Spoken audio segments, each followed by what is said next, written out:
Hello बच्चों, क्या हाल? ठीक है, आज हम ये स्टार्ट कर रहे हैं यूक्लिड पोस्टुलेट्स। ठीक है, तो पार्ट 1 हमने कवर किया था यूक्लिड एक्सियोम्स के साथ। ठीक है, हाँ, तो आज हम देखेंगे क्या, यूक्लिड पोस्टुलेट्स। ठीक है, मैंने 2 पार्ट में इसलिए बच्चों वीडियो बनाई क्योंकि आप लोग को बोरिंग या फिर थोड़ा हैवी फील ना हो। ठीक है, कि एक्सियोम एंड पोस्टुलेट्स एक ही साथ कैसे डिस्कस कर दिए।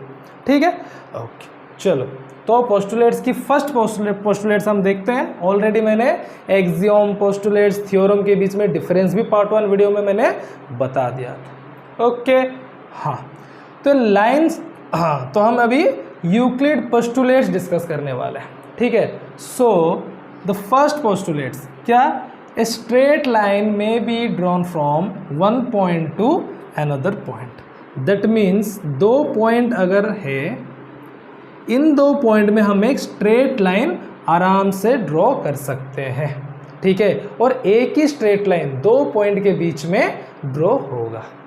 बट ये हो सकता है कि एक पॉइंट से बहुत सारे स्ट्रेट लाइन आप बना सकते हो, बहुत सारे स्ट्रेट लाइन आप बना सकते हो। जैसे कि मेरे पास एक पॉइंट है, इस पॉइंट से मैं infinite number of straight line ऐसे बना सकता हूँ, लाइन बना सकता हूँ, नो प्रॉब्लम। बट अगर 2 पॉइंट के बीच में एक ही स्ट्रेट लाइन जा सकता है। बात यह है, मेरे पास अगर 2 पॉइंट है तो मैं एक ही स्ट्रेट लाइन ड्रॉ कर सकता हूँ। नो मैटर, इस एक पॉइंट से मैं 1 2 3 4 5 6 infinite number of straight line बना सकता हूँ। बट जब मेरे पास 2 ही पॉइंट है, ए और बी, उससे मैं एक स्ट्रेट लाइन ड्रॉ कर सकता हूँ। तो बेसिक बात यह है बच्चों इस पोस्टुलेट की, अगर मेरे पास 2 पॉइंट है, उससे एक स्ट्रेट लाइन पास होगा बस। ठीक है, और किसी भी सिंगल पॉइंट से बहुत सारे स्ट्रेट लाइन हम पास करवा सकते हैं। Infinite number of straight line एक सिंगल पॉइंट से हम पास करवा सकते हैं। बट अगर हमारे पास 2 पॉइंट है, इन 2 पॉइंट को ज्वाइन करने के लिए एक ही स्ट्रेट लाइन बन पाएगा। एक से ज़्यादा स्ट्रेट लाइन किसी भी 2 पॉइंट को ज्वाइन नहीं कर पाएगा। बट एक सिंगल पॉइंट में हम infinity number of straight line इस सिंगल पॉइंट से पास करवा सकते हैं, जैसे आप देख रहे हैं। ठीक है, बट अगर हमारे पास 2 पॉइंट है तो एक सिंगल स्ट्रेट लाइन ही पास होगा। ये था फर्स्ट पोस्टुलेट। ये क्या था बच्चों? First postulate. ठीक है, चलो सेकंड, ये प्लीज लिखते रहिए, pause the video and right it down please.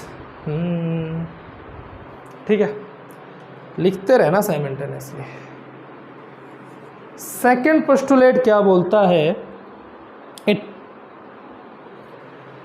Terminated line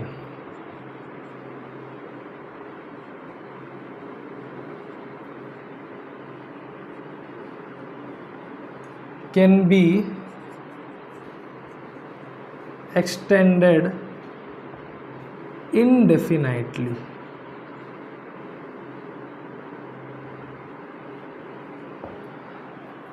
basic सी बात क्या है, अगर एक टर्मिनेटेड लाइन है, मतलब एक लाइन का क्या है, initial point A, final point B, इसको लाइन सेगमेंट भी बोलते हैं। क्या बोलते हैं? Line segment. हाँ, जिसका एक इनिशियल और एक फाइनल पॉइंट होता है, और टर्मिनेटेड लाइन भी बोला जा सकता है। इसको आप दोनों साइड से जितना चाहो उतना एक्सटेंड कर सकते हो, जितना चाहो उतना एक्सटेंड कर सकते हो। बट मेज़र आप इन दोनों के बीच में जितना डिस्टेंस है वही मेज़र करोगे। अगर सोच लो ये 10 सेंटीमीटर है तो ये मेजरमेंट तो 10 सेंटीमीटर का ही रहेगा। बट आप चाहो तो इसको ऐसे एक्सटेंड कर सकते हो, इसको ऐसे एक्सटेंड कर सकते हो, उससे कोई प्रॉब्लम है नहीं, ये हो सकता है। ठीक है, हाँ, जब ये एक्सटेंड हो जाएगा तो ये क्या बन जाएगा? लाइन बन जाएगा। क्या बन जाएगा? लाइन। लाइन जो है वो मेजरमेंट हम नहीं कर सकते हैं। क्यों? क्योंकि इसका कोई इनिशियल एंड फाइनल पॉइंट नहीं होता है। किसका? लाइन का। अगर मैंने एक लाइन बोला है तो लाइन का कोई इनिशियल और फाइनल पॉइंट नहीं है। बट लाइन सेगमेंट बोला है तो उसका एक इनिशियल और फाइनल पॉइंट होता है। अगर मैं लाइन सेगमेंट को दोनों तरफ से ऐसे एक्सटेंड कर दे रहा हूँ तो वो एक लाइन बन सकता है। ठीक है, बस इस थ्योरम का मोटा मोटा मतलब ही यही निकल के आता है। ठीक है, कि एक टर्मिनेटेड लाइन मतलब एक लाइन सेगमेंट जिसका एक इनिशियल पॉइंट एक फाइनल पॉइंट होता है, जो मेजरमेंट हम कर सकते हैं उसको लाइन सेगमेंट ये टर्मिनेटेड लाइन का मतलब है एक लाइन सेगमेंट, ठीक है, जो है वो दोनों तरफ से हम एक्सटेंड अगर कर दे, मतलब हो सकता है दोनों तरफ से, क्या हो सकता है, मतलब यहाँ से मैं बढ़ा सकता हूँ, यहाँ से भी बढ़ा सकता हूँ। अगर मैंने दोनों तरफ से एक लाइन सेगमेंट को बढ़ा दिया तो वो एक ओनली लाइन बन जाएगा। लाइन क्या होता है बच्चों, जिसका इनिशियल एंड फाइनल पॉइंट नहीं होता है। लाइन का no initial and final point. देखो चीज़ें पोस्टुलेट से बहुत सारी चीज़ें भी क्लियर हो रहा है। और लाइन सेगमेंट क्या होता है, it has initial and final point. Okay, यही डिफरेंस होता है लाइन और लाइन सेगमेंट में। अगर एक लाइन सेगमेंट को एक्सटेंड कर दिया जाए दोनों तरफ से, वो एक लाइन बन जाएगा, ठीक है। हाँ चलो, ये था आपकी सेकंड पोस्टुलेट। सेकंड पोस्टुलेट से एक तगड़ा वाला डेफिनेशन भी आ गया लाइन का और लाइन सेगमेंट का, ठीक है। लाइन सेगमेंट को हम मेजर कर सकते हैं, इसका सेकंड पॉइंट में लिखो नॉट मेजरेबल, क्योंकि किसी का इनिशियल एंड फाइनल पॉइंट है नहीं तो कैसे मेजर करोगे। हाँ, ये मेजरेबल, इसको हम मेजर कर सकते हैं, ठीक है। जैसे कि मैं बोलूँगा ये एक लाइन सेगमेंट है, क्यों, इसका एक इनिशियल पॉइंट है, एक फाइनल पॉइंट है, उसको हम आराम से मेजर कर देंगे। अगर मैं आपको बोलूँगा कि पूरा भाई जो इंडिया के रोड जा गया हुआ है सीधे सीधे सीधे, उसको मेजर करो, होगा ही नहीं, क्योंकि वो लाइन सेगमेंट नहीं है, वो लाइन है, क्योंकि उसका इनिशियल फाइनल पॉइंट कुछ है ही नहीं, इतने सारे रोड है। बात समझ में आ रही है, ठीक है। ओके, थर्ड पोस्टुलेट पे चलते हैं फटाफट फटाफट फटाफट।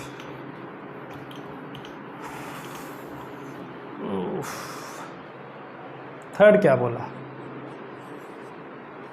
A circle may be drawn from one center and radius। एक सर्कल को बनने के लिए क्या चाहिए, एक सेंटर और एक रेडियस की ज़रूरत है। बेसिक सी चीज़ है, एक सेंटर, ये मान लो O, ये एक रेडियस, ठीक है, मान लो OA। अब इस सेंटर और इस OA रेडियस को लेके हम क्या कर सकते हैं, एक सर्कल बना सकते हैं। आपने कभी सर्कल कंस्ट्रक्ट किया है क्या राउंडर में, ठीक है, देखना ऐसे ही कंस्ट्रक्ट करते होंगे, एक पॉइंट लो, ठीक है, फिर एक ये डाल दो, फिर बना दो सर्कल। मतलब बेसिक सी बात है, एक सर्कल को बनाने के लिए चाहे कितना भी बड़ा सर्कल बनाओ, मैं इसमें एक सेंटर चाहिए और सेंटर से खींचा हुआ एक रेडियस चाहिए, तब एक अच्छा वाला ऐसे सर्कल बन जाएगा। यही है भाई थर्ड, यही है थर्ड पोस्टुलेट्स। हो गया, चलो नेक्स्ट चलूँ। हाँ नेक्स्ट चलूँ।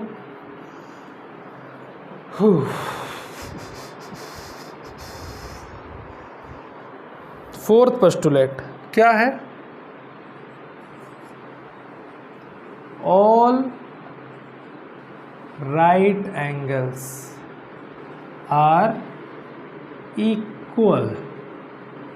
चलो बहुत अच्छी बात की इन्होंने कि all right angles are equal, सारे राइट एंगल्स दुनिया में जितने भी है, किसी भी वैरायटी किसी भी शेप के हो, वो इक्वल होती है। ये बात किया है इसने। कैसे, देखो कैसे। हाँ, जैसे कि ये एक राइट एंगल है, ये भी एक राइट एंगल है, ये भी एक राइट एंगल है। देखो मैंने 4 राइट एंगल बनाया, चारों का क्या है, शेप अलग अलग है, कोई छोटा है, कोई बड़ा है, कोई थोड़ा बड़ा है, कोई मोटा है, ऐसा ही है। बट ये जो एंगल है ना 90, 90, 90, 90, ये सबका सेम है।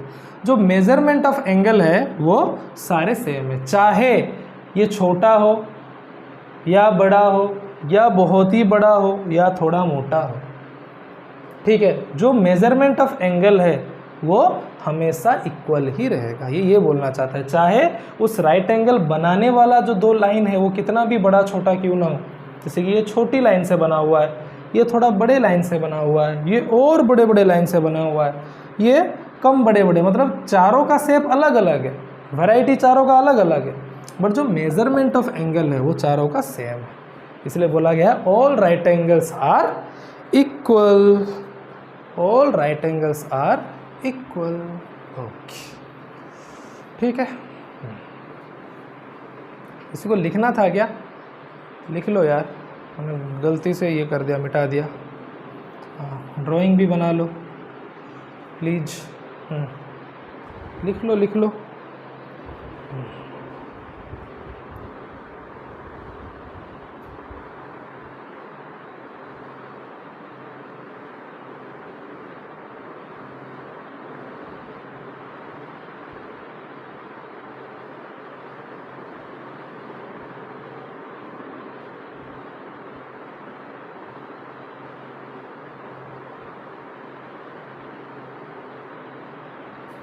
Okay, complete.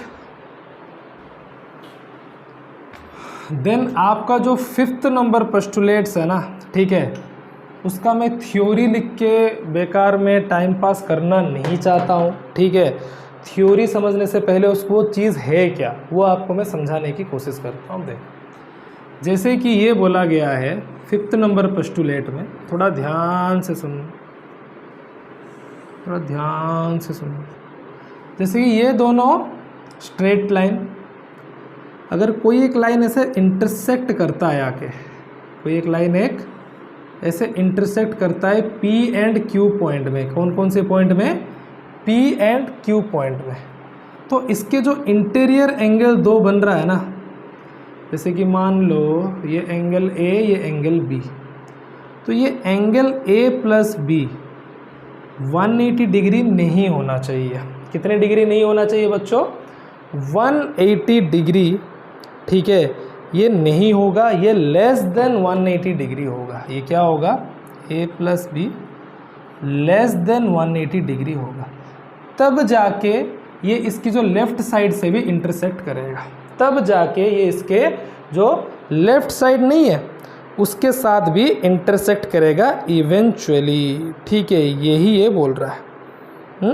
हाँ, मतलब बोलने की मतलब इसका ये है, ठीक है, अगर ये दो जो लाइन है, ये ए बी सी डी, ये दो लाइन पे जो इंटरसेक्टिंग लाइन है, अगर इंटरसेक्ट करने के बाद जो इंटीरियर एंगल बन गया, देखो ये दो इंटीरियर एंगल अगर ये लेस देन 180 होगा, लेस देन 180 होगा, तब जाके ये माना जाएगा कि ये दोनों लाइन भी इसको इंटरसेक्ट कर रहा है। Then A B and C D also intersect, क्या ये लाइन L1 दे देते हैं, L1, ठीक है। अब हमें क्या पता था कि L1 इन दोनों को इंटरसेक्ट कर रहा है, सही बात है, ठीक है। बट जब इंटरसेक्ट करने के बाद जो इंटीरियर एंगल है वो अगर 180 डिग्री से लेस होगा, तब जाके पता चलेगा कि भाई हाँ ए बी और सी डी ये दोनों भी L1 को इंटरसेक्ट कर रहा है। ड्राइंग में तो यही दिख रहा है, बट एक चीज़ें क्या क्लियर होनी चाहिए। ओके, ये था 5th पोस्टुलेट्स, ये क्या था? 5th postulate. Okay okay okay okay, ठीक है। हाँ, ये पोस्टुलेट्स ये सब बच्चों आपकी काम आता है, किसके लिए? किसके लिए? कोई भी थ्योरम को प्रूफ करने के लिए। कोई भी थ्योरम को अगर आप प्रूफ करना चाहो तो ये पोस्टुलेट्स ही काम आएगा। ओके, तो अभी हमने क्या कुछ एक्सियोम्स एंड पोस्टुलेट पढ़ा, ठीक है। तो उसको लेके हम अभी क्या करेंगे? प्रूफ करेंगे, ठीक है। जैसे कि आपके सामने क्या है, prove that an equilateral triangle can be constructed on any given line segment. जैसे कि मेरे पास कोई लाइन सेगमेंट है ए बी, इस लाइन सेगमेंट को यूज़ करके मैं एक इक्विलैटरल ट्रायंगल बना सकता हूँ, जिसका मतलब तीनों साइड इक्वल हो। ये हमें प्रूव करना है, ठीक है। हाँ, पोस्टुलेट्स को यूज़ करके, ठीक है। चलो, तो अभी मेरे पास क्या है, ये एक लाइन सेगमेंट है। अब using Euclid third postulate, Euclid की थर्ड पोस्टुलेट ने क्या बोला, एक सेंटर और एक रेडियस को लेके मैं एक सर्कल बना सकता हूँ, उसने यही बोला। तो सोच लो बी सेंटर है और ए बी ये रेडियस है, तो इसको लेके मैं एक ऐसे सर्कल बना सकता हूँ। अरे क्यों नहीं बना सकता, बना सकता हूँ। सेम ए को सेंटर एंड ए बी को रेडियस लेके और एक सर्कल बना सकता हूँ, क्यों नहीं बना सकता हूँ, ऐसे बना सकता हूँ। अब दो सर्कल जहाँ पे इंटरसेक्ट किया उसको मैंने सी नाम दे दिया। क्या नाम दे दिया, सी नाम दे दिया। ठीक है, हाँ। तो आपको पता है यहाँ पे ए एंड बी एक एक सेंटर है सर्कल का। ठीक है, हाँ। तो अगर अभी now construct A C and B C, चलो ए सी एंड बी सी को कंस्ट्रक्ट करते हैं। तो मैं क्या ये बोल सकता हूँ क्या, ये ए सी और बी सी, क्योंकि सेंटर से सर्कल की किसी पॉइंट में जो टच करता है उसको रेडियस बोला जाता है। क्या बोला जाता है, रेडियस। ठीक है, ऑलरेडी तो ए बी एक रेडियस था ही। ठीक है, उसके साथ अब और रेडियस कौन बन गया, चलो सर्कल को नाम दे देते हैं S1 S2।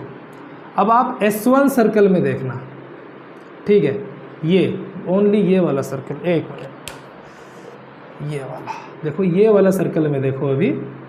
ठीक है, रेडियस क्या क्या है, देखो ये आपका सेंटर है इस सर्कल का। क्यों, मैंने इसको सेंटर लेके सर्कल बनाया है।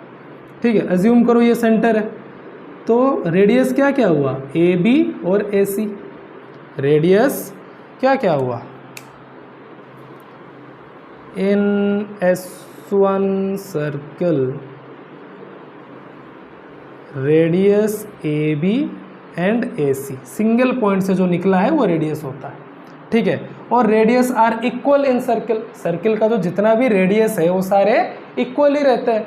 हाँ, तो मैं लिख सकता हूँ A B is equal to A C, ये हमारा हो गया इक्वेशन 1, इक्वेशन 1।